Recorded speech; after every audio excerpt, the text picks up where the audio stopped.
Hello and welcome to Series 7, Episode 1 of In Suspense, a podcast and vodcast for fans and writers of crime fiction.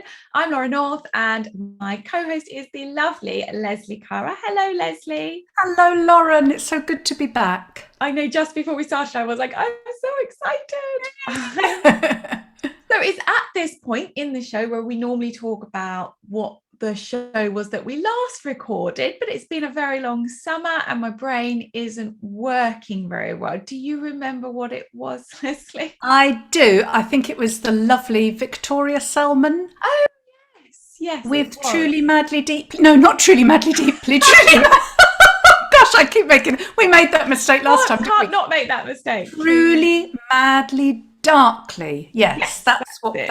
And I think it was about keeping it real, wasn't it? Yes, it was keeping it real. It was about plot and storyline, wasn't it? Which is really interesting. So go back and check it out if you've not listened to it. I'm sure all of our fans have been listening to all of our episodes because we haven't had any out for the summer.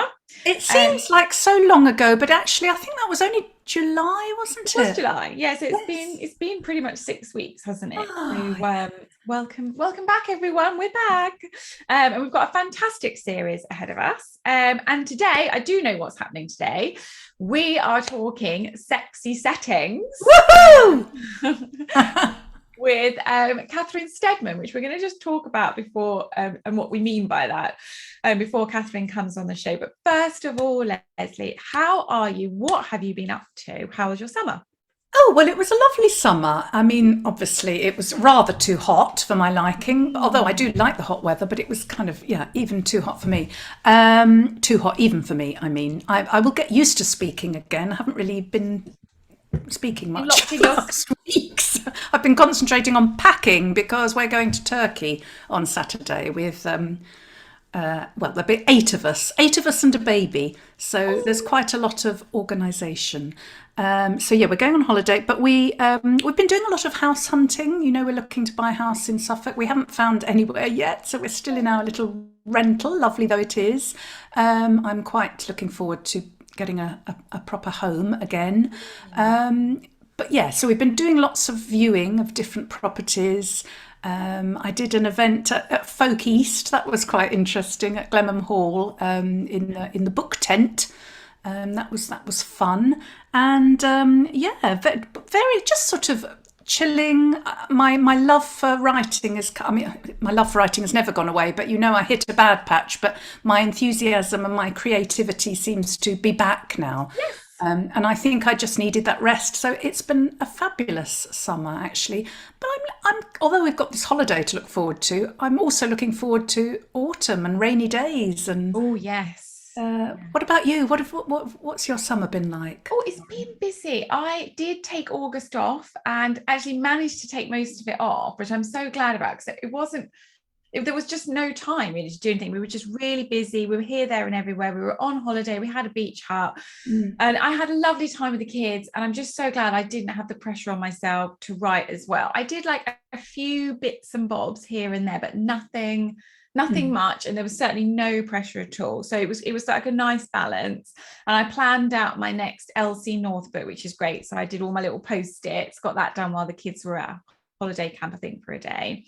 And then I had publication day for All the Wicked Games. The ebook came out in the August, and then the paperback was out last week on the 1st of September. And lovely Leslie, you stepped in, didn't you? Because poor Jack, yes, there it is. Poor Jack couldn't make it. He was supposed to be hosting my launch at Colchester Waterstones, and he couldn't make it, and he gave me a little call about an hour before, sort of quite upset and worried, and I was like, don't worry. And I was texting you while you were at Wagamama. I was being like, Leslie. Yes, I had a mouthful of noodles and I was just thinking, I'll have a nice relaxing evening in the audience. But it was fun. I really enjoyed it. You were brilliant. Thank you so much. It was wonderful. So, for everybody who hasn't seen the pictures, Lauren looked absolutely glamorous. She looked I realised after I saw that picture, I was like, yeah, that dress is really short. But while you can get away with it, get away with it, girl. That's what I say. It was fabulous. Yeah, it was a lovely event. So my family came as well, which was nice for the first time. But I sort of feel like I need a holiday now after the holidays, like just myself.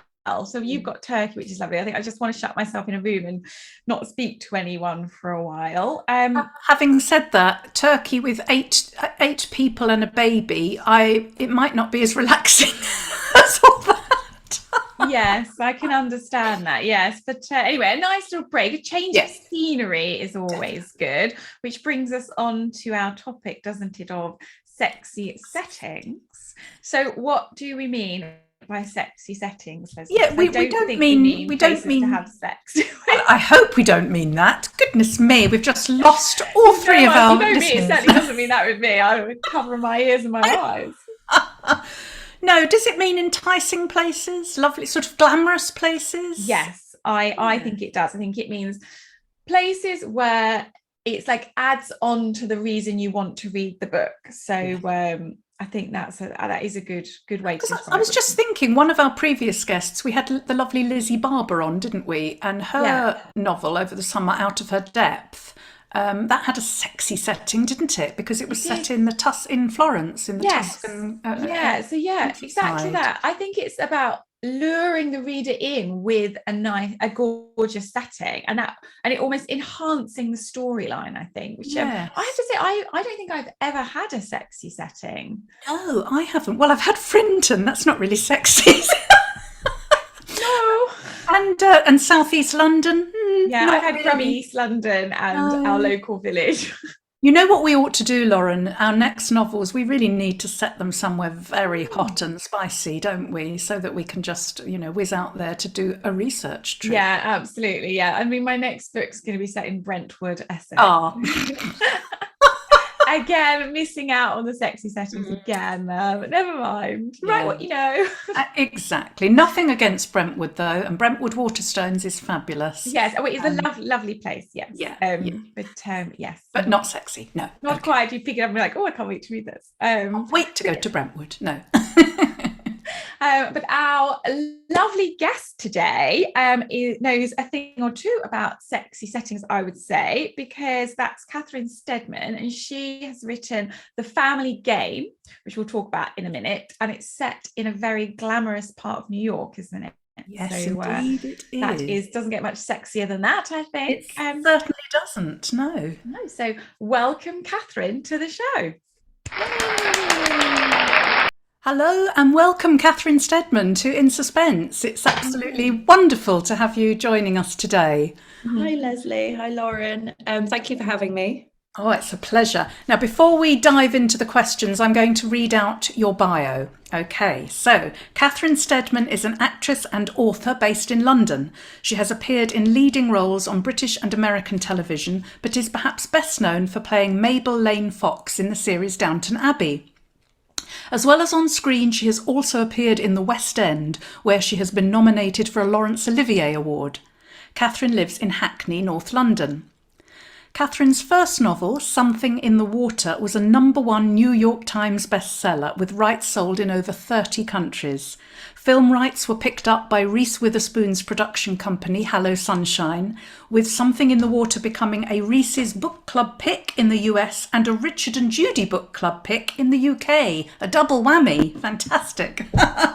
And Mr. Nobody, her second novel, was listed as one of Newsweek's 20 most anticipated books of 2020. And her third novel, The Disappearing Act, released in 2021, was #1 in the iTunes audiobook chart. Her fourth novel, The Family Game, will be out on the 29th of September. And oh, Catherine, I mean, where do I start? It's such a fabulous novel. I mean, it's so original and peopled with a cast of gloriously awful characters. Isn't it? Fantastic. And so original and so claustrophobic. But rather than me ranting on about it, tell the listeners what it's about. So I wanted to write a book about family and about the festive season, because I personally, just, as soon as the weather's changed now, I'm immediately thinking of, jumpers and log fires and all of this kind of stuff. And I just yeah, there are so many movies that we can put on to get in that Christmas spirit, that I thought we really sort of have a bit of a dearth of psychological thrillers set around Christmas. So I thought, yeah, it would be great to do one about family and about that time of year, because there is a kind of quotidian sort of horror of going home for Christmas anyway, or going to the in-laws for Christmas. And I wanted to write a kind of I don't know, I had seen the TV show Succession and all of those kind of themes of King Lear, and what families do to gain respect within the kind of biosphere of that, and the dynamics, and that thing as well of how siblings sort of fall into sort of patterns of there's the one who's the athlete, and there's the one who's the whatever is left available to a sibling, they become that thing. And that really interests me. But the story is about Harriet Reed, who is a British author who moves to New York, meets the man of her dreams, and finds out that his family is incredibly wealthy. Well, she knows his family is incredibly wealthy, but they're incredibly difficult. They're kind of Vanderbilt, Rockefeller sort of family. Sort of, they have an air of mystery around them. They have that kind of slightly scary thing that I think a lot of these kind of magnates have. These kind of Philip Green sort of Rupert Murdoch sort of characters. They have this kind of this unique horror to them. You're like, where did they get the money? Is it entirely legal? Did they change the laws to make it legal? So yeah, there's a lot of stuff in there, and it's about her basically doing a kind of Balmoral test in an American family. She has to go through a series of loops to try and impress this family that she's joining. Oh, it's fabulous. Yeah, it really is. And I adored the book as well. Just from the proof cover of the cassette, every page, I just absolutely loved it. Yes, Leslie's just holding it up there. So good. It was a really compelling story, and it was kind of a book I was really thinking about when I wasn't reading it as well, which doesn't always happen. And I love that it was sort of almost a classic love story, in that Harriet's an orphan and she falls in love with this rich man with a big family, and they take her in, or not. But you've just added all, like Leslie said, these really awful characters with no boundaries, and a real psychological thriller to it, which I just, it blew me away. And as I was reading it, I just wonder, like, sort of where the idea came from, sort of what was that first seed of an idea, do you think, that sort of led to it? Well, yeah, the first seed of the idea was I wanted to write something about family, and the best time of year to get a family together is Christmas, or the holiday season, whatever festival you celebrate around that time of year, is when everyone comes together. And so that was a part of the inspiration for it, getting everyone together, a very difficult family at Christmas, for the first time as well, to add that extra piquant. And then I don't know if you've ever played board games or with a new family for the first time. It's incredibly difficult because you're playing the game, but you're also playing a sort of another game, which is who's going to take this too seriously, who's going to and those kind of family dynamics, and learning to negotiate them seemed like a really kind of interesting thriller territory. And then I started delving into the kind of history around Christmas. And I don't mean the religious sort of biblical sense of Christmas. I mean the sort of Christmas trees and Santa Claus and, elves and presents. And there's some really dark stuff around it. Like I write about Krampusnacht, which is supposed to happen mid-December. And Krampus is supposed to be the alter ego, or the evil twin of Saint Nicholas. And this is something that's still celebrated in Germany and parts of Eastern Europe. And it's really interesting. It's kind of like a second Halloween, but it's like Christmas. And this family have sort of Central and Eastern European heritage, and they celebrate this strange tradition, and it's about viewing families and traditions as an outsider, and how utterly bizarre family traditions are when you join them, and how bizarre our own traditions are when we sort of examine them ourselves. And I just think it's great thriller territory, all of that. That really all came across. Oh, cool. Brilliant. We always think our own sort of family traditions are sort of universal because we've grown up with them. But then when you sort of realise, actually, no, that was unique to my family, it's a little bit disconcerting, isn't it? Yeah, yeah. And you sort of come up against that when someone new comes to the family and you see it through their eyes and you're like, oh, okay. Now, the main character in your novel is Harriet, and she's a novelist too. And she uses a retired detective, doesn't she, to bounce her ideas off. Yes. As do Lauren and I. We've got the wonderful Graham Bartlett on our hotline, but we were wondering whether you have a retired a retired detective, can't speak today, a retired detective on speed dial, and how you do. So far, I haven't needed one, because my stories tend to be more on the kind of everyday person plunged into a difficult situation. So I only ever sort of tend to need an expert. When for Mr. Nobody, I used a neuropsychologist. He sort of went through everything that I'd written and sort of changed a few bits and things like that. But I tend to watch a lot of documentaries around the subjects that I'm doing.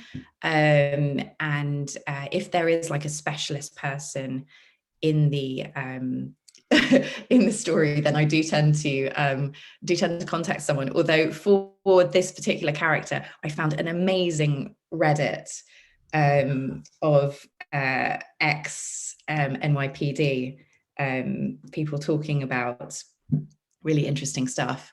Yeah, that's where I got the thing about there's a part of the story where there's I don't want to do a spoiler, but there's a very suspicious smell. And somebody thinks they might have found something, but they're not sure anyway. But there's a bit about putting Vicks vapor rub under your nose. But in the police force, apparently in America, if anyone sees you doing that, they would think less of you. So you have to do it secretly. Really? Yeah. But during the pandemic, it became much easier because everyone was wearing masks anyway. Yeah, so of course. Yeah. I have to admit, I've got a bit of a Vicks vapor rub addiction. I have to do it every night or I can't go to sleep. That's really sad, isn't it? But anyway, veering wildly off topic there. Oh, that's so interesting how you researched then. Well, our theme today, as you know, is sexy settings. So, a setting that really enhances the novel. And I think Leslie and I just thought of you massively with this book when we were thinking of that topic. And because it doesn't really get any sexier than New York, I think, as we thought. So can you talk us through why you set the novel in New York over like your hometown of London? Yeah, well, I tend to set I think all of my books are partially set at least in exotic locations. Partially that's because I just enjoy, leaving the house mentally. As a reader, I much prefer to sort of go on a bit of a journey. With when I'm reading books, and also when I'm watching TV shows. I love a drama, set in, like White Lotus was like going on holiday, I do tend to set books in kind of glamorous locations, but sometimes, not very glamorous locations. Like, part of Mr. Nobody was set in UCHL in London, the NHS hospital, and then in like the beautiful kind of beaches of Norfolk. So I kind of like to balance out, a bit of London grit and then a kind of more glamorous location. But I have yet to sort of do a glamorous take on London. So that's definitely on my list of things to get around to. So how familiar were you with some of the places you were writing about in New York? Had you been there? Or what sort of research did you do? Yeah, I've been to most of those places, and I tend to I try to be like as exact as I can. Like, for example, when I was writing The Disappearing Act, if the character was driving, because there's so much driving in LA, it's like that's like the main thing you end up doing if you ever go to LA, is just driving. So like I would make sure if I said that she stopped somewhere on the route, then I would try and get the timings, and I would go on Google Map and I would do the exact journey, and I would see, you know, what restaurant she could stop at, and then I would do like a Google view inside the restaurant, and I would decide what, basically I would sort of go through every step of the journey. So like when Harriet's walking down Fifth Avenue, everything she sees is what you would see if you do that walk. And I love that. Like J.K. Rowling's books, like if you go to Denmark Street, you can see Stryker, Cormoran Strike's, apartment, you can see like where it is. And if you go to, any of the places she describes in her thriller books, then they're there and they're exactly. And I think that just gives readers an extra sort of feeling of being in the story. Yeah. Absolutely. Yeah, what did we do before Google? Goodness me. Yeah, God, I would have had to actually leave the house. Lauren and I were talking earlier about how we haven't used sexy settings for our books, and maybe we need to. Yeah. Get us out of the house. But another component of the setting in the family game, as you were saying when you were sort of introducing the book, is the extreme wealth of the Holbeck family. And I was wondering, I bet that was fun to write about, but I was wondering, how you research that kind of money and properties, or whether that's your normal milieu that you... No, it's not. It just, I think the thing about those sorts of families is they, with wealth comes the ability to sort of dodge the law.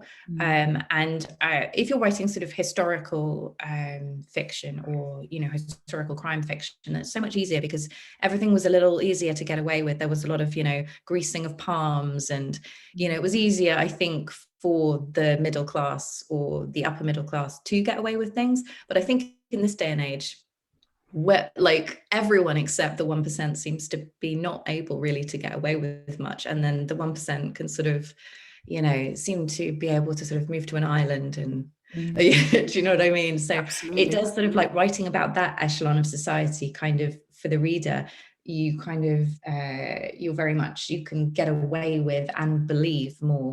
I don't know that these things could be taking place, because we hear such strange things, people sort of like buying an island and having their insecurity brought to the island, and you're like, why? What are they afraid of? Why do they need security on a lovely island? And things like that. And I just think it sparks the imagination. Yeah. No, definitely. Yeah, I can see that completely, and it must have been so much fun to sort of have that little extra freedom as well with those that sort of 1%. I wondered what advice you would give to writers about setting and how to choose a location that not just fits the novel but also heightens the story. I will start making notes as well. I think for me, location is tied into objective.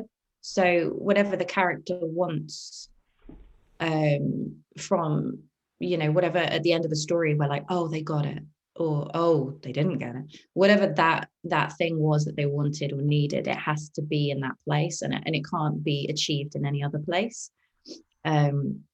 And I think that's like key to sort of rooting it in a reality for the character. For Mr. Nobody, in order for the central character to achieve the career and like hopes and dreams that she'd had since she was a child, she needed to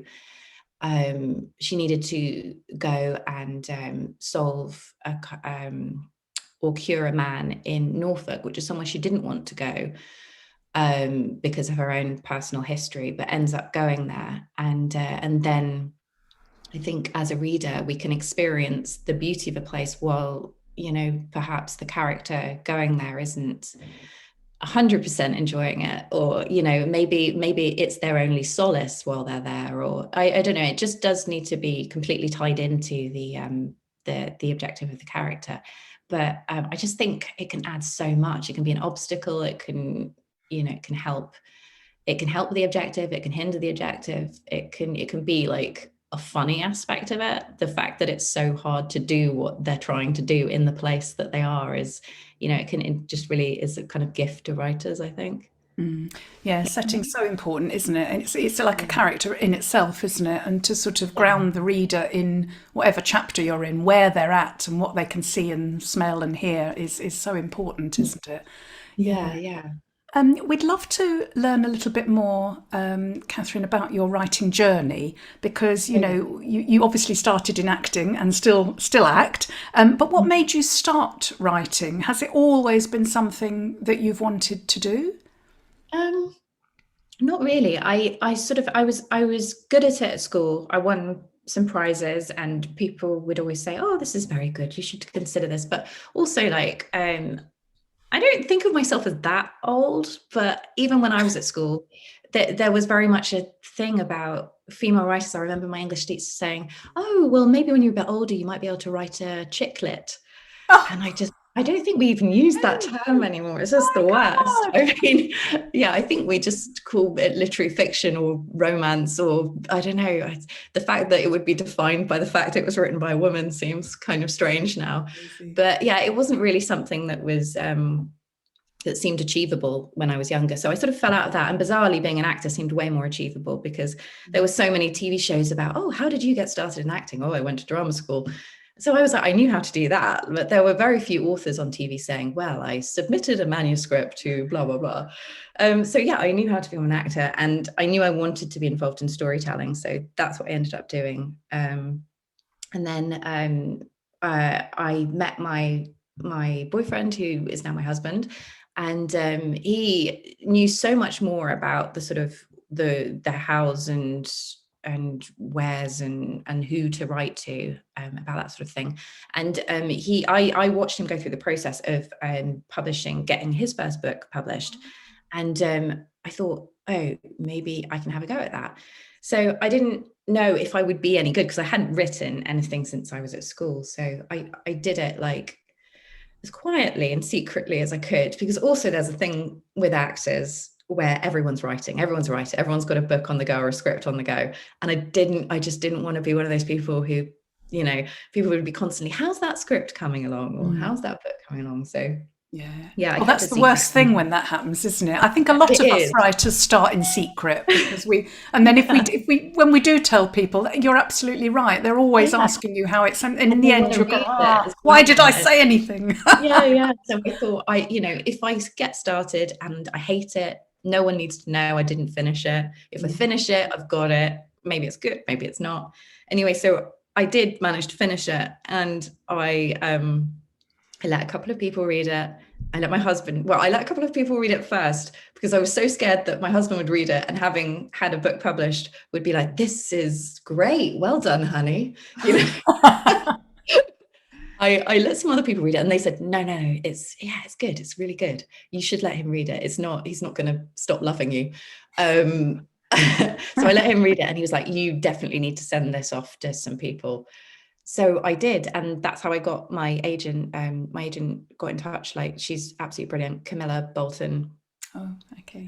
At Darley Anderson, she's absolutely amazing. She read my slush pile manuscript email and asked for the rest of it, like I think 3 days after I sent the first email. And then she emailed me on, I think, a Saturday to say that she really loved it. And it's just things like that as a writer, you're like, thank you for not making me wait till Monday. Thank you so much. And and we've been together ever since. And and she's just fantastic, and I'm so happy with the publishers. And that's fantastic. Yeah, there's nothing worse than waiting, is there? Yeah. Because your mind always conjures up what could go wrong, or what they're not going to like. They like the first 3 chapters. Why haven't they got back about the rest of it? Now, you've said in a previous interview, because I've been doing my research, that many actors are natural writers because they're ingesting stories all the time. And I wondered if you could tell us a little more about this and what you think the overlaps are between acting and writing. Yeah, I think there are certain types of actors who would totally agree with this, and there are some who would go, no, definitely not. I wouldn't write anything. I would not have the patience to sit down and do it. But I think there is a natural inclination in some actors, like that kind of the muscle you use for improvisation, basically. And Also, when you're reading a script to get into character, you're reading in such a different way. I think you're reading in the way that a book reader would read if they were really, really into the story, if it was one of their favorite stories, because you're noticing everything that every character does, and you're thinking, but wait, why have they gone there? Why does it matter that so and so said this? Because you're sort of bringing it all to yourself, and also as an actor, you're often filling a lot of gaps in story, because especially in plays, you rarely have stage directions or any kind of system to tell you how to do something. So it all has to really come from an internal drive, and I think that's just so helpful with writing, because you come up with an idea and you say, oh, so and so, has discovered a murder. What are they going to do? And then as an actor, you go, wow, okay, what kind of person are they? They're this kind of person. And then in order to do this, they have to do that. And then you've sort of written maybe a first chapter.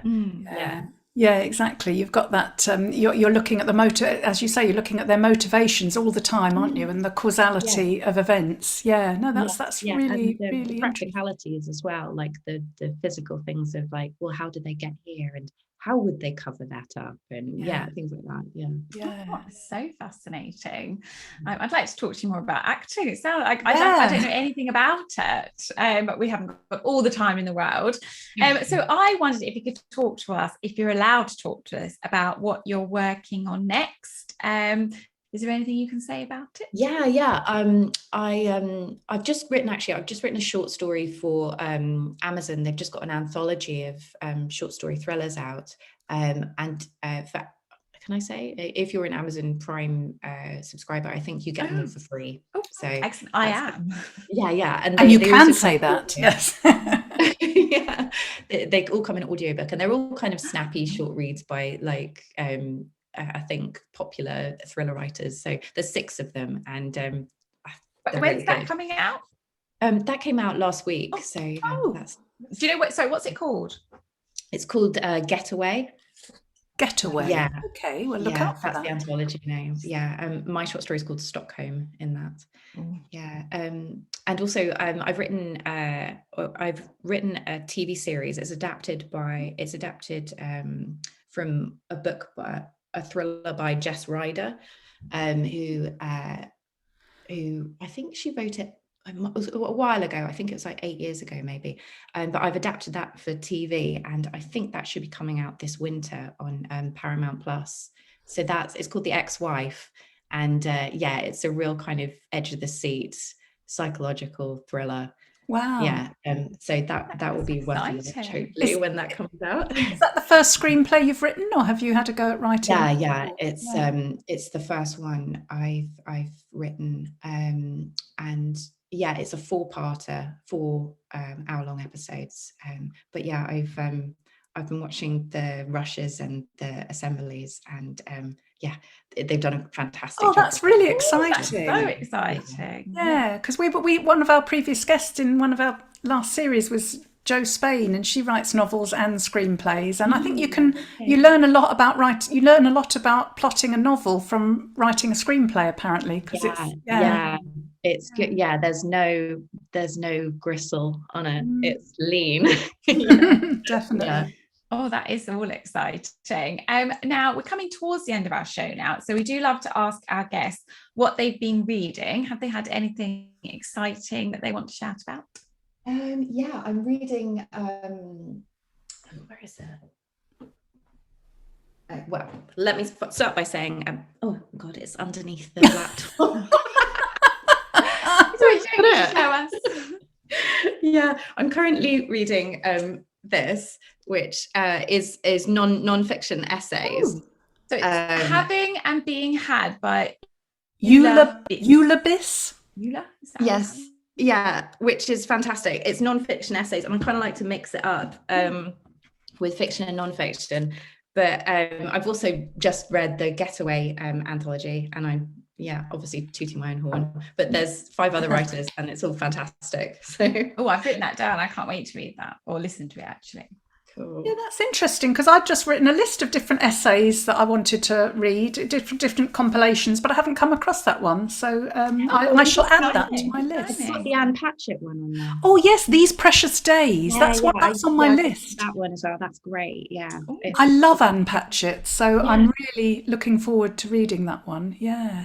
It's lovely. It's really heartwarming, and it's so like she really like is quite. She's so open about her childhood, and it's really lovely. Yeah, lovely. Great. And what about you, Leslie? What have you been? Oh, loads, because I've been preparing for that panel I'm doing at Capital Crime. So I've finished Eva Björg Iestadier's Night Shadows, which is fabulous. And I've just finished this, and I thoroughly recommend that. Nikki French is The Unheard. I mean, it just had me utterly gripped. I stayed up very late reading that. And the next one I've got to read is Stuart Neville's The House of Ashes. That's a beautiful cover, isn't it? So that's next. And I've been sent 2 proofs. End of Story. Yes. You've got as well, haven't you? Oh, yes, I have. In front of the camera. End of Story by Louise Swanson, who is also Louise Beach, isn't she? That's her other pen name.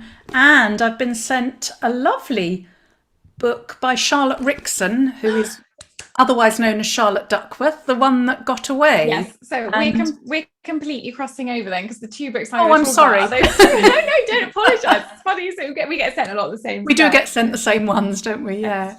Were there any others you want to talk about before I jump in? No. You go now, Lauren. You go now. So I've read End of Story by Louise Swanson, and a really eye-opening and shocking, like, state of the world dystopian novel. So that was really, really interesting. Also on holiday I read The Cruise by Catherine Cooper, which is a great gripping thriller, and I haven't got it to show up because I read the ebook of it, but yes, it was The One That Got Away by Charlotte Rickson, who is Charlotte Duckworth. It's sensational. It is very much women's fiction, but it is her style of writing. It's very hard hitting, and well worth a read as well. So those were my 3 books. Yeah, they are going to keep me. Those books are going to keep me occupied in Turkey when I go on my holiday. Yes. Now then, we're going to have a fun question now. We used to do this every week or every show, and then we sort of stopped, didn't we? Because we couldn't always think of a fun question. But we could think of a fun question for you, Catherine. Yeah. And so this here we go. So many families have their own holiday traditions, as we were talking about earlier, including playing games. But the Holbeck family take game playing to a whole new level. So we were wondering, what's the funniest or worst or most embarrassing game situation that you've ever been in? Or maybe what was your most memorable Christmas? Either one of those 2. Well, the thing that springs to mind immediately in terms of playing a game was my sister-in-law got a game, I think, for her birthday, and she was really hyping it up. When we're all together at Christmas, we have to play this game. I don't know if you've heard of it. It's called Avalon. No. So the premise of the game is the games are kind of a MacGuffin, but what you're supposed to do is you're supposed to be secretly siding with people, and letting people secretly know without saying anything that you've got the cards that they don't have, and you have and when she was explaining it, she was like, you just have to like form these bonds, and you have to like sort of bob and weave, and and sometimes you're telling the truth, sometimes you're not telling the truth. That did not go well. We've never played it since, and every time anyone brings it up, I feel like there's a secret sort of like, oh god. I've just written that down. That sounds exactly like my kind of game. So Avalon, is it? Avalon. Avalon. I'm going to get that. But be prepared for grudges to be instilled for the rest of your life. My family already quite hate playing games with me. But...